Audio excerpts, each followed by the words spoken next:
etiología. La etiología de la pelinefritis es bacteriana, comúnmente por el uropatógeno que es el Escherichia coli. Sin embargo, también se podría dar por medio de etiología fúngica, pero esto es más muy común por Candida albicans. En el caso de la epidemiología,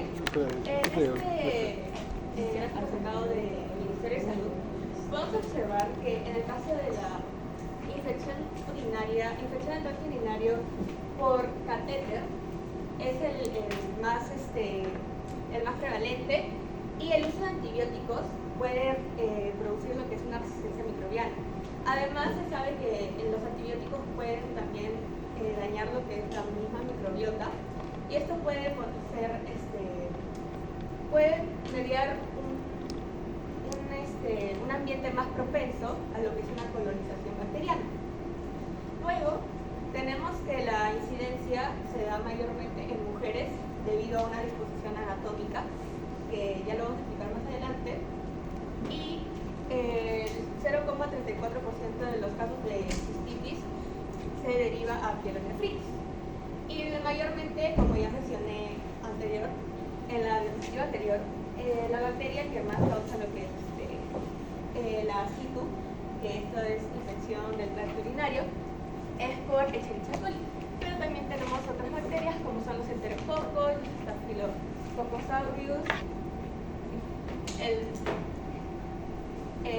también las Proteus mirabilis.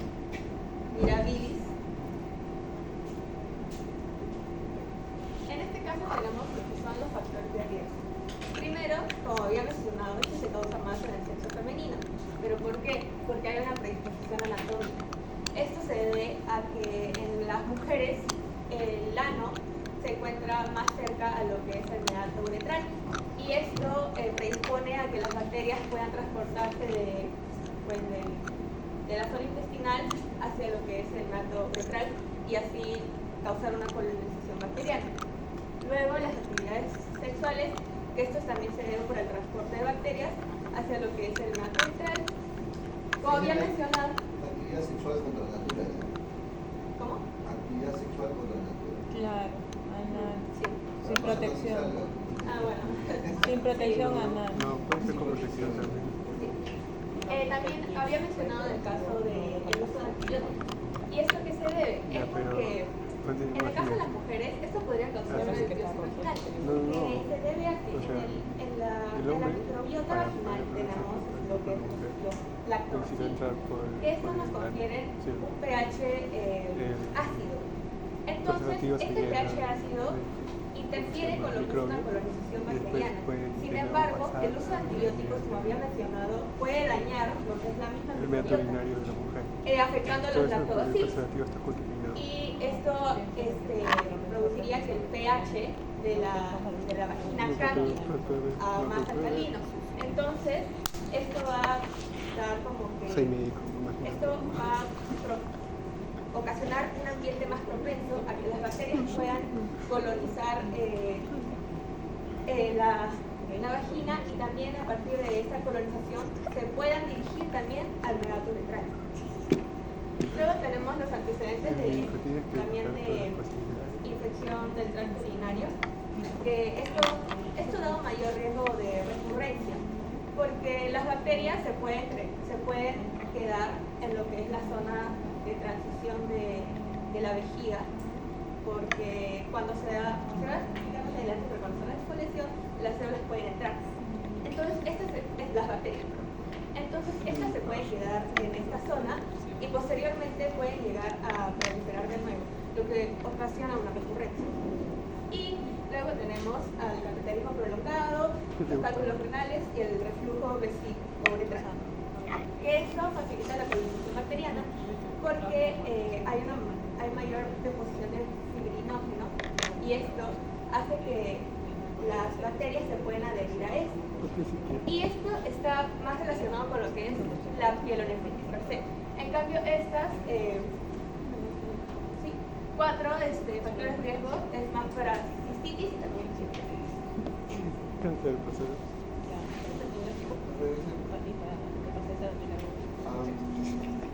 las mujeres gestantes acá.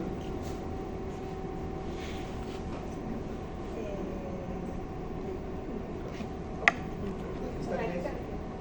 En factores de riesgo. ¿Cuánto de riesgo? Sí, eso nos faltó poner.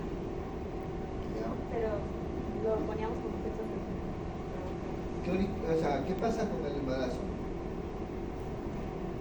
Causas de aborto, número 1, gestantes, infección urinaria.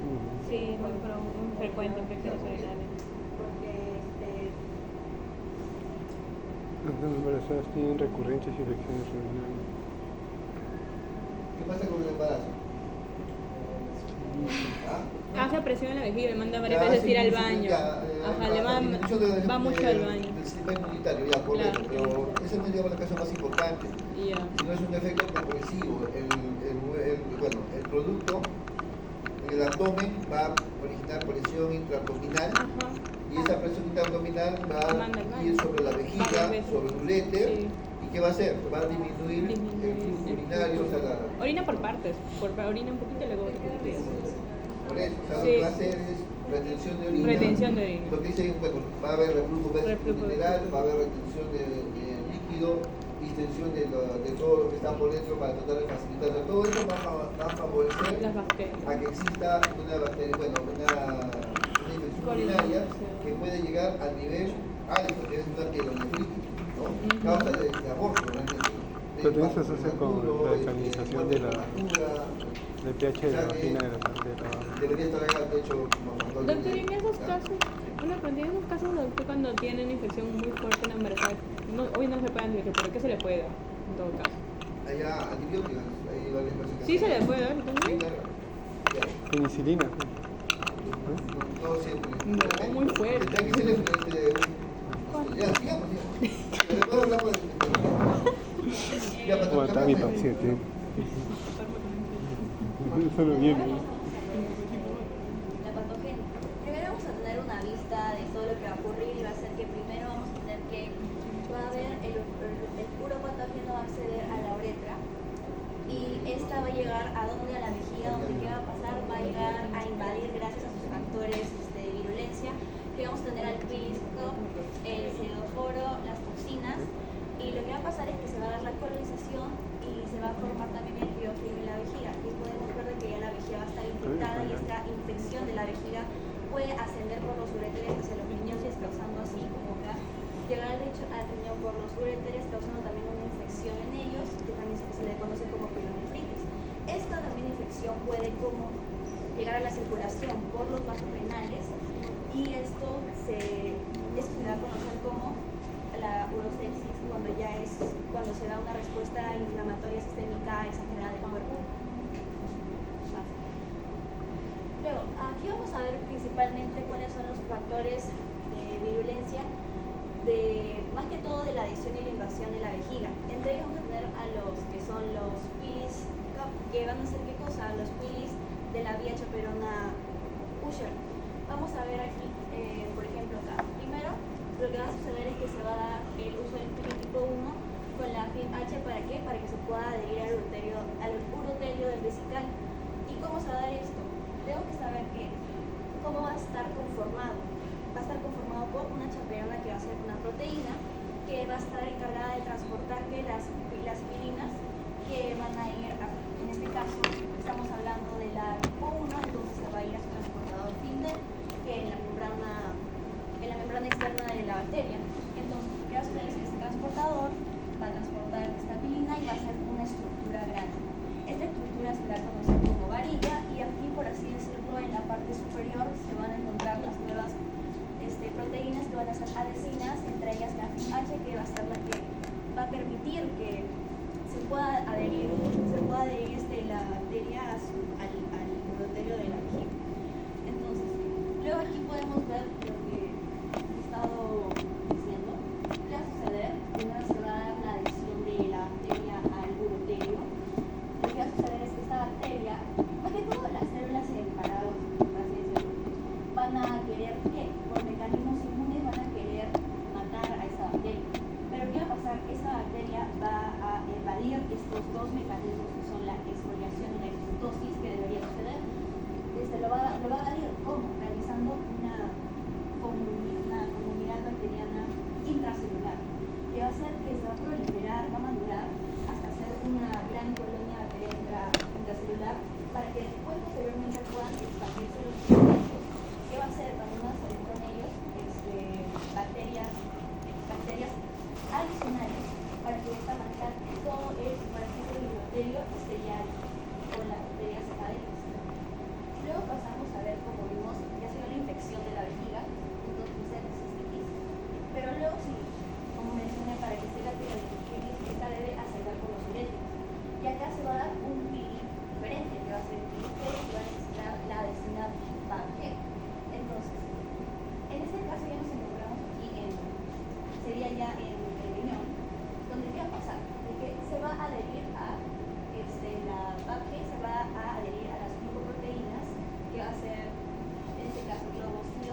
se va a hacer, por ejemplo, la toxina monicina alfa, que esta va a ser liberada de la Escherichia coli uropatógena.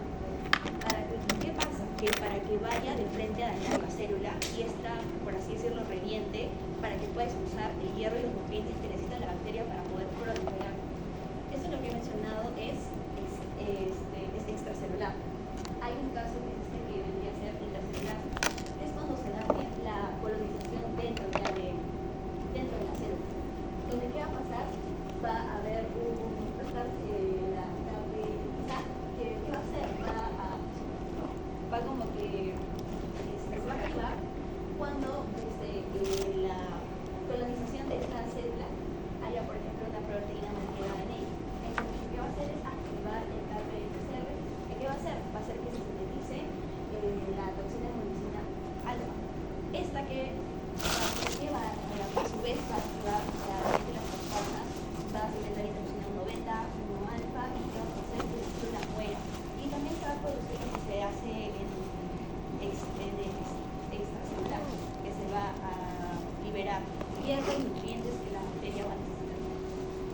Luego están los hidroforos, que en este caso vamos a encontrar la hidroxina o IBT, que básicamente se encargan de capturar el hierro. ¿Para qué? Para poder ligárselo a la bacteria.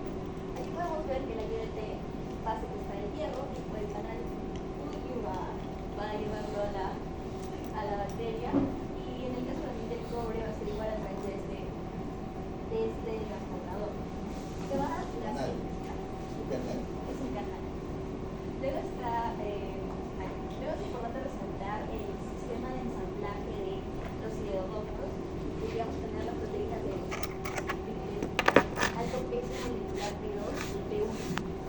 ¿Qué se van a encargar? Más que todo la P2 se va a encargar de saber la concentración de hierro que hay, que va a favorecer a la proliferación de la bacteria.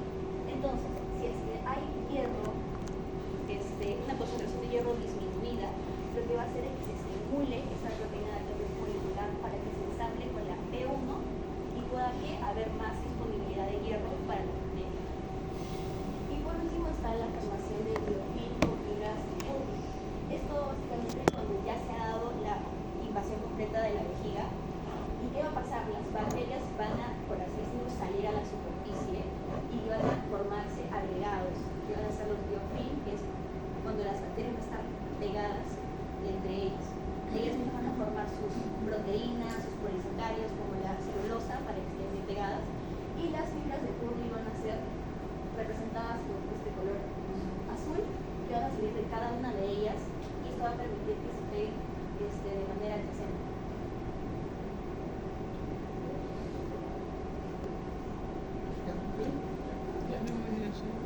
Ya hemos hablado de la patogenia, lo que es la infección de la vía urinaria normal cuando una bacteria ingresa al urinario, pero ahora vamos a hablar de la infección que se produce cuando una persona le mete en el catéter.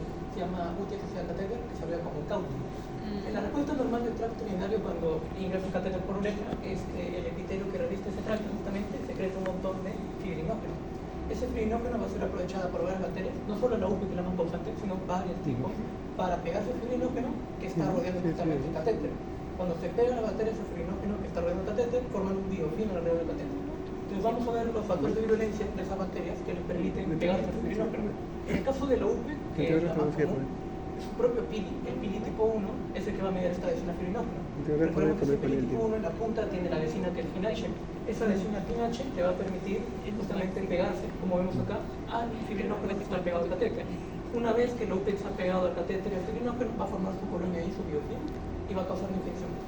En otras especies de bacterias menos frecuentes, pero que igual pueden causar cauti, vimos los enterococos y los stafilococos. En el caso de enterococos, ellos también utilizan un pili, pero es un pili diferente. En el caso de los enterococos, es el pili de acá, es el EBP pili, o sea, el pili EBP. El pili EBP en su punta tiene otra adhesina, que es la adhesina EBPA. Esa tiene una función igualita al FINH, se pega también al fibrinógeno y permite que el enterococo forme un biofilm alrededor del catéter. Pero también que el enterococo secreta otro factor de virulencia, que son estos dos. Son dos proteasas que se conocen como GEL y SPEC-I. Esas dos proteasas tratan de destruir el fibrinógeno para que pequeños fragmentos sirvan para formar también el biofilm y también para comerse esos fragmentos como nutrientes del fibrinógeno. En el caso de Staphylococcus no tiene virus, sino que tiene moléculas en superficie que le van a servir para pegarse. En este caso, esa molécula de superficie es el CMPD, que es el factor de aglomeración B. Ese factor de aglomeración B también se pega al fibrinógeno y va a permitir al Staphylococcus, sobre todo si el Staphylococcus aureus, formar un biofilm alrededor del catéter. Y por último tenemos un habitante normal del colon, que es la Proteus mirabilis, que también puede causar cauti cuando utiliza un factor de virulencia para formar un biofilm alrededor del catéter. Pero en este caso no es algo que se pegue directamente al catéter, sino que son distintos. En este caso tenemos una enzima que produce la bacteria, que es la ureasa. La ureasa convierte la urea que está presente en la orina en dos cosas, en dióxido de carbono y en amoníaco. Y el amoníaco es una base, entonces va a hacer que el pH de toda la zona se eleve. Cuando el pH se eleva, vimos en la clase que eso es el medio más alcalino, ¿no? Si el medio más alcalino, la solubilidad de la orina baja, entonces es más probable que se formen cálculos en la orina. Los cálculos que forman justamente Proteus mirabilis por su ureasa le permiten formar biofilms, porque los biofilms lo forman gracias a otro factor de virulencia, que son las fibrias MRP. Con esas fibrias agarra el fibrinógeno para formar su biofilm, y con los cálculos que formó gracias a la ureasa los pega ese biofilm y forma una matriz más resistente de bacterias y le permite colonizar de forma más efectiva, como vemos acá, al catéter. En cualquier caso, el resultado de todo el factor de virulencia es formar un biofilm alrededor del catéter, que es lo que le permite hacer la invasión. Bueno, en el caso de manifestaciones clínicas de la ITU, realmente acá tenemos manifestaciones que varían dependiendo si es pielonefritis o si es cistitis. Hablaremos sobre todo acá de lo que es pielonefritis.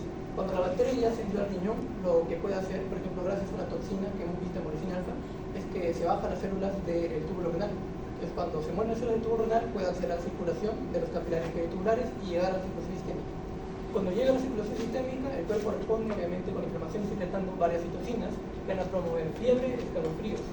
En el caso de que tenemos la de hematuria macroscópica, es cuando la invasión en el nivel del riñón ha destruido gran cantidad de tejido.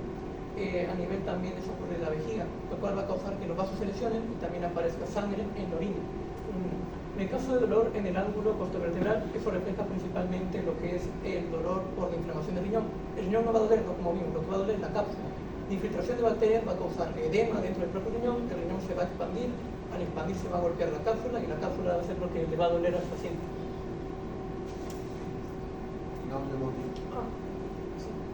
En el caso de náuseas y vómitos, eso también se debe a lo que es la secreción de citocinas, pero también una activación del sistema parasimpático para intentar expulsar lo que es el patógeno por medio de estimulación de la contracción de la vejiga para expulsar la orina. ¿Náuseas? Por la infección que se da por la bacteria, lo que va a hacer es que esta va a liberar toxinas y lo que va a hacer el cuerpo va a hacer a través de las náuseas y vómitos poder liberar esas toxinas.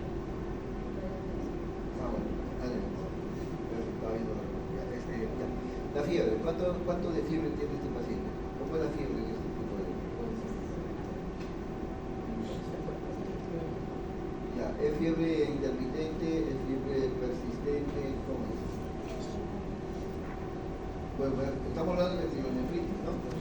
Porque no hay fiebre en cistitis, ¿no? En cistitis no hay fiebre, en pielonefritis sí hay fiebre. Fiebre persistente, porque es una infección ya profunda en la que se puede formar absceso en el riñón incluso. Ya, entonces hay fiebre persistente y ¿qué más hay? Náuseas y vómitos esporádicos, constantes. ¿Ah? ¿Puede alimentarse? No. O sea, cuando estás en pielonefritis te vas a dar cuenta no solamente por la fiebre, sino que las náuseas y vómitos son tan persistentes que ya no pueden ni alimentarse, ¿no? Entonces ahí vas a preguntar algunas cosas más y te vas a decir, orino a cada rato, cuando orino, mi orina me quema, entonces ya, eso te orienta a qué cosa, te orienta a que estás en una infección urinaria, probablemente un poco de todo lo que está pasando, y ya es fácil hacer el diagnóstico ya porque ahí está, ¿no? Entonces, eso es lo que pasa en las manifestaciones altas, pielonefritis, a diferencia de las que son del tracto bajo, como cistitis o uretritis, donde no hay fiebre, no hay náuseas, no, lo único que hay es disuria, o sea, orina con ardor o polaquiuria, que orina cada rato, ¿no? Pero en lo que es una pielonefritis ya se añaden los síntomas sistémicos, fiebre, náuseas, vómitos, dolores, reflejo básicamente. Los escalofríos es consecuencia de la fiebre nada más. O sea, lo demás son síntomas parecidos como consecuencia de eso. Y si ya viene, aparte de esos síntomas, se añade hipotensión, ¿qué estás? Shock séptico y punto de partida urinaria. Entonces, toda esa historia, y el paciente ya viene con presión baja, ya estás en shock, ¿correcto? Eso es lo que sería la septicemia, el avance. ¿Cuál es la vía de acceso, bueno, la vía de ingreso más común para la pielonefritis?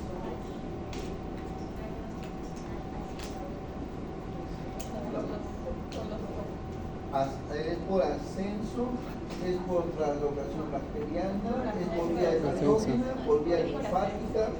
¿Cuál es? Ascenso, la más importante, ¿no? La más importante, la única. La segunda sería la vía hematógena, tipo tuberculosis o cualquier otra enfermedad que también puede llegar a ser sepsis por la vía sanguínea llegar hasta ahí. Bien. Otra pregunta más. Hablamos sobre la recurrencia, ¿no? Ya. Las infecciones urinarias pueden originar cálculos y los cálculos también pueden originar infecciones urinarias. Por lo tanto, un factor también, mencionaron también como factor de riesgo para esto de los cálculos.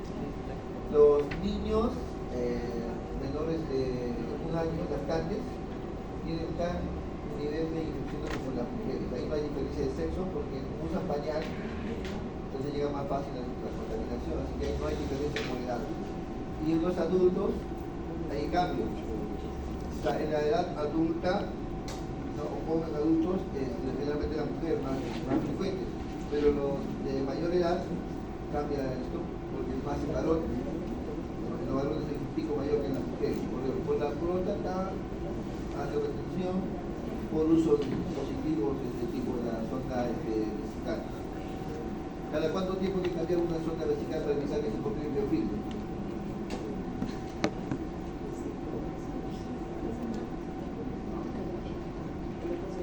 ¿Sonda vesical? Sí les hablé a todos ustedes, ¿ah? 13 días. No, ¿Sonda vesical dijo? para el cambio de sonda vesical, porque nos mencionó que la sonda vesical hace biofilm ahí. ¿En cuánto tiempo tiene que cambiar sí o sí la sonda vesical? 3 Para que días. no se forme. Oye, ya.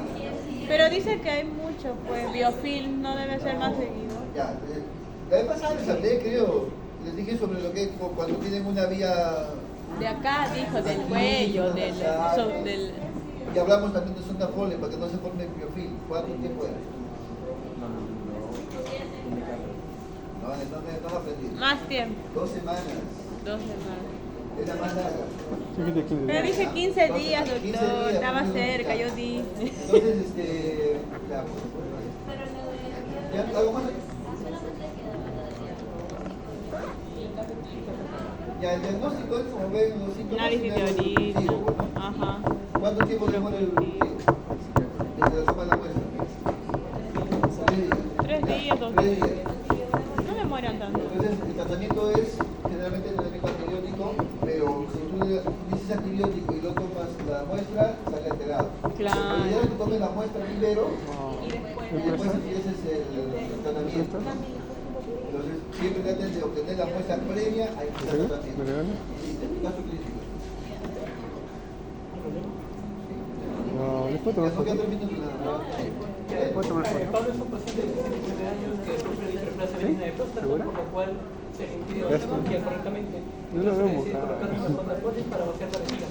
Después de 3 días de uso de la sonda empieza a presentar Mejor le tomo foto. fiebre, Ya toma. ángulo postovertebral, molestia suprapúbica, náuseas y hematúria. Se realiza un cultivo y se encuentra bacilo grande. Bien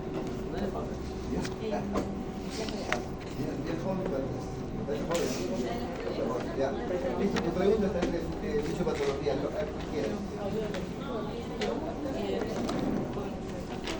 De fisiopatología. No me preguntes de factores de riesgo.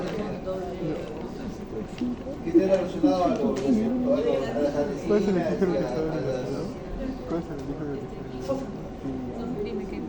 A ver, Sabemos dicho que tiene un catéter. ¿A qué moléculas estaría adhiriendo esta bacteria dentro del catéter? ¿Qué moléculas será de O sea, alrededor del catéter se secreta una molécula a la cual la bacteria luego se pega.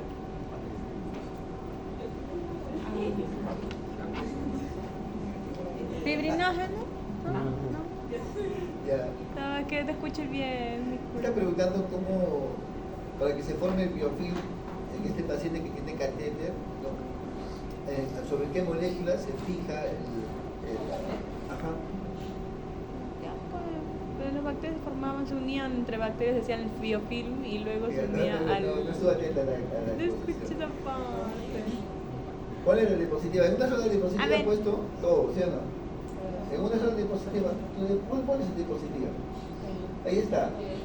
Y eso varía de acuerdo al germen que esté presente. Sí, sí, lo dije, pues acabo de decir Son fibrinógeno, son dije, pero me dijo diferentes que germes, no. Me dijo que no. Ya, son diferentes gérmenes y codifican tienen diferentes mecanismos cada uno de ellos. Pues, ¿no? Profesor, pero dijo fibrinógeno y dijo que no. Dijo fibrinógeno. Le dije fibrinógeno y me dijo Sí. no. Ya. Y me dijo no.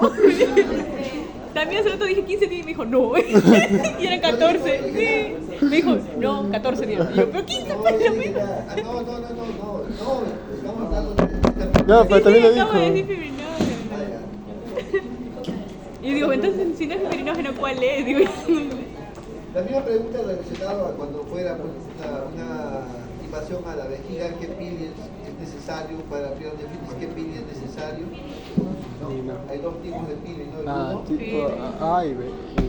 no, y el P y el L. otro. Pero El pili P necesita para que haga pielonefritis, si no, no, por eso el pili P es de P de pielonefritis. Entonces, acuérdense para cuando le pregunten, porque esa pregunta que va a venir de hecho. pues, De hecho viene de de hecho. pielonefritis. Listo, gracias. Gracias.